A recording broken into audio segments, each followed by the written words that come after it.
What's up YouTube? Ethan from EAB Reptiles. I'm at the Manassas Exotticon Reptile Expo. So let's see some awesome animals. Have a look at how inquisitive this guy is. This is a Orange Dream Fire Highway, which is a gravel yellow belly. You guys know I love allelic snakes. Gravel and yellow belly are allelic, act like super, so if you breed a highway to a highway, you're not going to get, there's no super highway. But what you're going to do is you're going to get highways, use super yellow bellies, which is ivory, and of course the super gravel.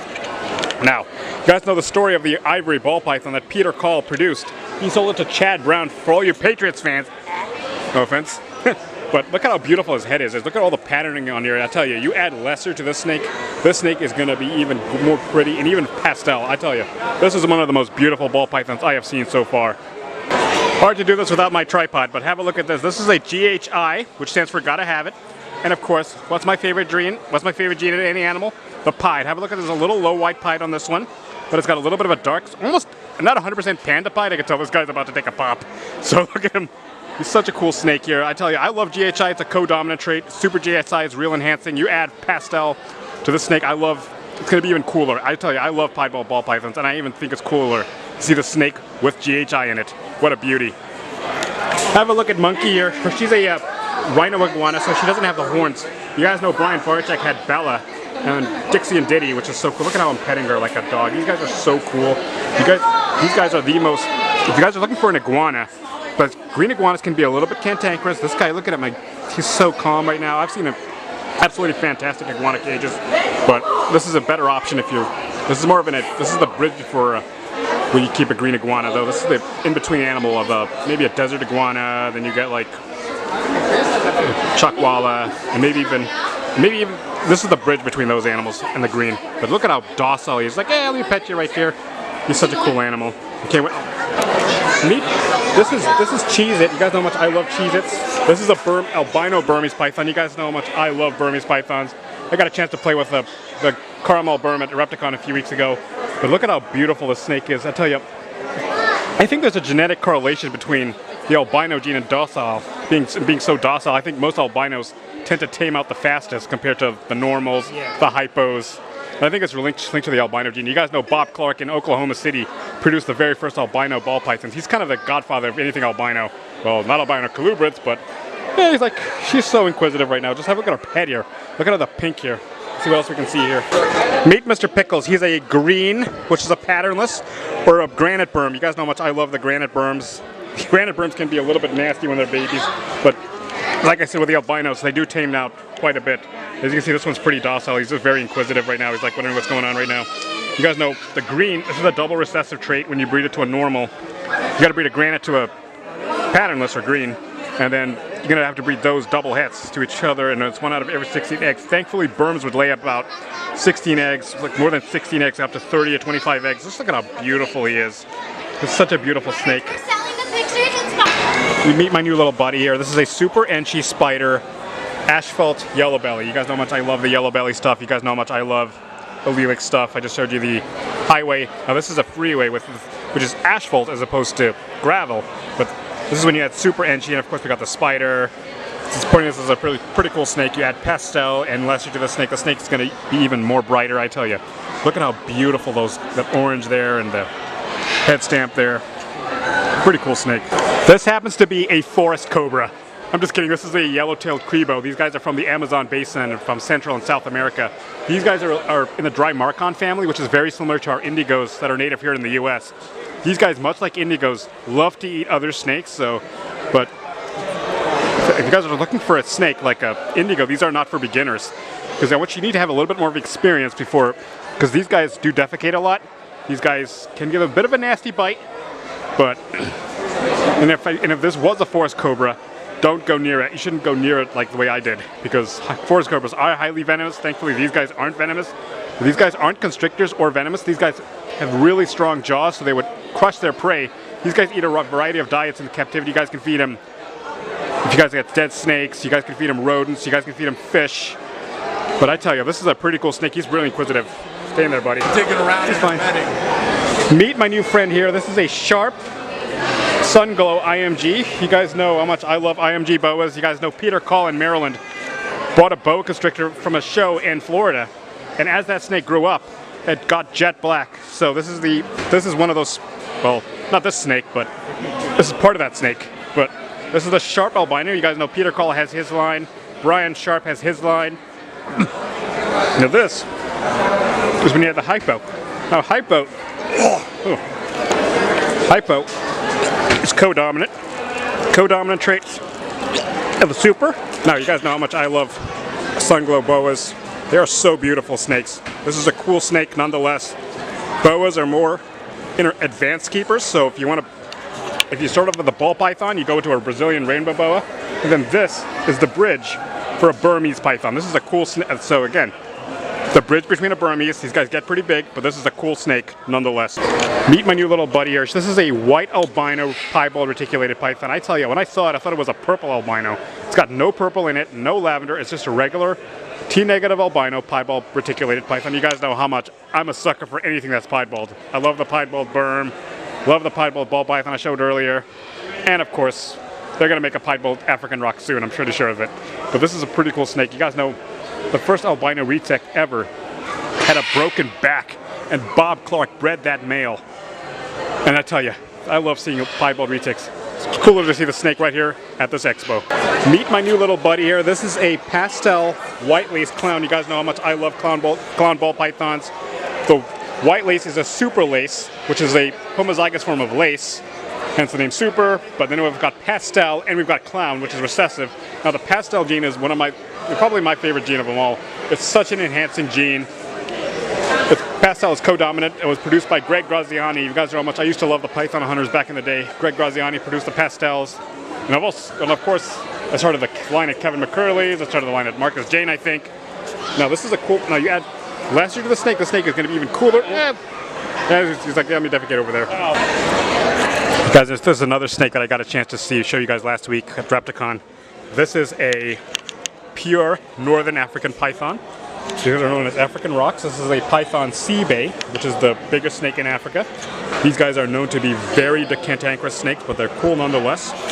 But look at these guys, remind me so much of a berm. You guys know the story. The snake that started my love is reptiles when I lived in South Africa. Was like pure Nautilus, which is similar, which is a little bit lighter. But I tell you, these snakes are so cool. Got another caramel berm. This is a T-positive albino berm. You guys know how much I love the Burmese pythons. They're not for, like I said, they're not for kids. Look at how beautiful he is.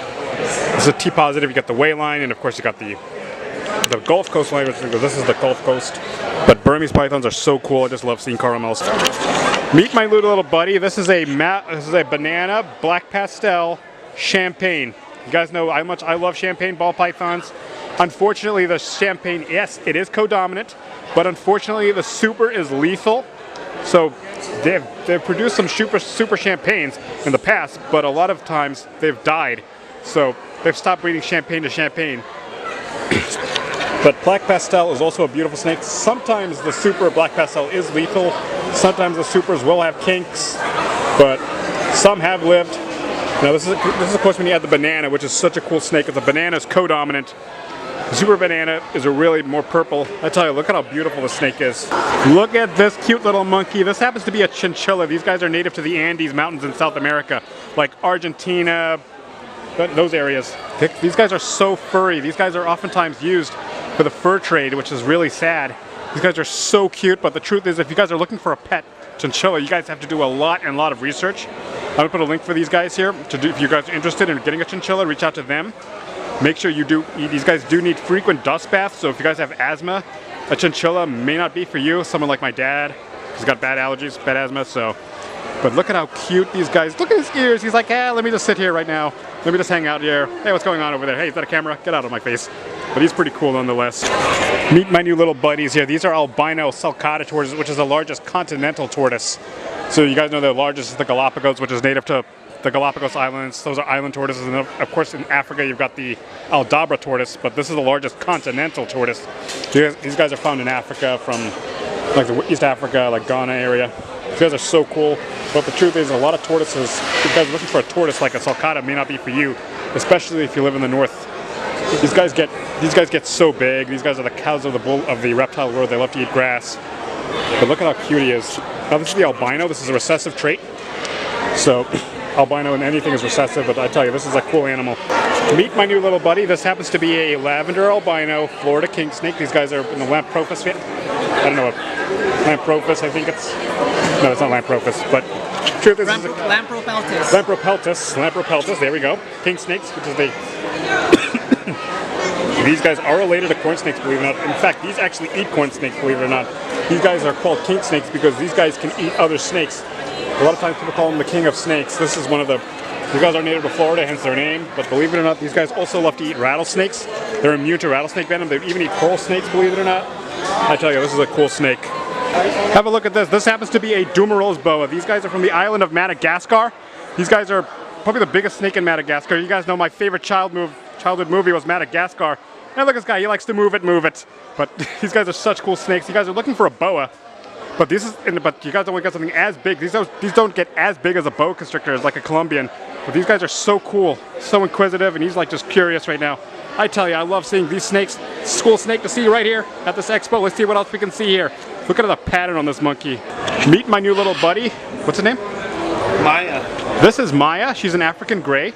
These guys are native to the same area as ball pythons. You guys know how much I used to love, how much I love birds, and these guys are from Ghana, Ivory, Cote d'Ivoire, Benin, Togo, those areas. These guys are so cool. Look at their grays. These guys are pretty expensive too, believe it or not, in South Africa, which is further south of Ghana. You guys would sell for like $1,000, which is probably 10,000 Rand down there.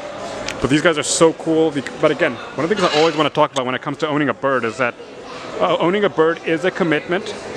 Believe it or not, some birds can live up to 80 plus years. An African gray can live up to 60, I've heard. But the truth is, so if you guys want a bird, you guys got to do a lot of research. This is not an impulse buy.